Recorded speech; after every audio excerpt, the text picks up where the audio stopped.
కొండ ప్రాంతాల్లో, గిరిజన ప్రాంతాల్లో వారానికి ఒక్కరోజు జరిగేటటువంటి సంతకుండే ప్రాముఖ్యతే వేరు. మన చిన్నతనంలో చాలామంది ఇలాంటి సంతలను చూసే ఉంటారు కదా.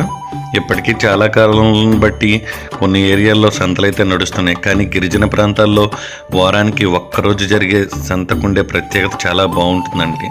ఎందుకంటే వాళ్ళకి కావలసిన సరుకులు, సామాన్లు, మందులు, వ్యవసాయ పనిముట్లు అన్నీ కూడా ఆ వారానికి ఒకసారి వచ్చేటటువంటి ఆ సంతలోనే ఆ గిరిజనులంతా కొనుక్కుంటూ ఉంటారు.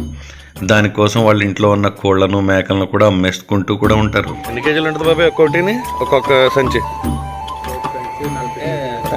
40 కేజీలా? ఎలా చెప్తున్నారండి సంచి? 1500 చేసి తీసుకున్నాను. వాళ్ళు ఎలా అడుగుతున్నారు? అడిగేవాళ్ళు నేను తీసుకున్నాను. మీరు తీసుకున్నారా? ఓకే, ఆయన దగ్గర తీసుకున్నారా? గిరిజన ప్రాంతాల్లో ఏమాత్రం రసాయనిక ఎరువులు వేయకుండా పండించినటువంటి అల్లాన్ని చూడండి. ఇక్కడ ఉన్నటువంటి